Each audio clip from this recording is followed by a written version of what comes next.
Play one game a little bit with me for just a minute, and then we'll get to your questions. I'd like for the moment to have you, have you pretend I've made you a great offer, and I've told you that you could pick any one of your classmates, and you now know each other probably pretty well after being here for a while.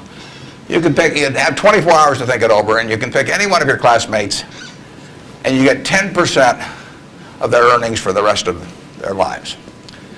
And I ask you what goes through your mind in determining which one of those you would pick. You can't pick the one with the richest father. That doesn't count. I mean, you've got to do this on merit. But you probably wouldn't pick the person that gets the highest grades in the class. I mean, there's nothing wrong with getting the highest grades in the class, but that isn't going to be the quality that sets apart a big winner from the rest of the pack. Think about who you would pick and why. And I think you'll find when you get through, you'll pick some individual. You've all got the ability. You wouldn't be here otherwise. And you've all got the energy. I mean, you've got, you know, the initiative is here. The intelligence is here throughout the class. But some of you are going to be bigger winners than others. And it gets down to a bunch of qualities that, interestingly enough, are self-made. I mean, it's not how tall you are. It's not whether you can kick a football 60 yards. It's not whether you can run the 100-yard dash in 10 seconds. It's not whether you're the best-looking person in the room.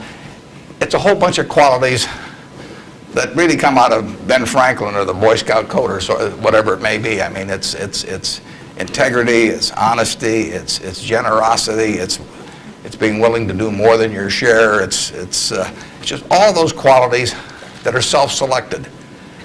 And then if you look on the other side of the ledger, because there's always a catch to these, you know, free gifts and genie jokes. So you also have to, and this is the fun part, you also have to sell short one of your classmates and pay 10% of what they do. So who do you think is going to do the worst in the class? This is way more fun. And think about it again. And again, it isn't the person with the lowest grades or anything of the sort.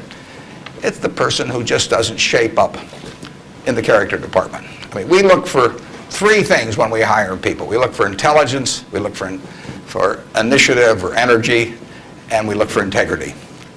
And if they don't have the latter, the first two will kill you. Because if you're going to get somebody without integrity, you want them lazy and dumb. I mean, you don't want them smart and energetic. So it's that third quality, but everything about that quality is your choice. You know, you can't change the way you are wired much, but you can change a lot of what you do with that wiring. And it's the habits that you generate now on those qualities, or those negative qualities. I mean, the person who always, you know, claims credit for things they didn't do, that always cuts corners, that you can't count on. I mean, in the end, those are habit patterns.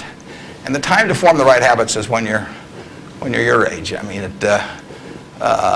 it doesn't do me much good to get golf lessons now. If I'd gotten golf lessons when I was your age, I might be a decent golfer. But someone once said the chains of habit are too light to be felt until they're too heavy to be broken. And I see that all the time. I see people with habit patterns that are self-destructive when they're 50 or 60, and they really can't change them. They're imprisoned by that. But you're not imprisoned by anything. So when you write down the qualities of that person that you'd like to buy 10% of, look at that list and ask yourself, is there anything on that list I couldn't do? And the answer is there won't be. And when you look at the person you sell short and you look at those qualities that you don't like, if you see any of those in yourself, egotism, whatever it may be, selfishness, you can get rid of that. I mean, that is not ordained. And if you follow that, and Ben Franklin did this, and my old boss Ben Graham did this at early ages in their young teens. Ben Graham looked around and he said, who do I admire? You know, and he wanted to be admired himself, and he said, you know, why do I admire these other people?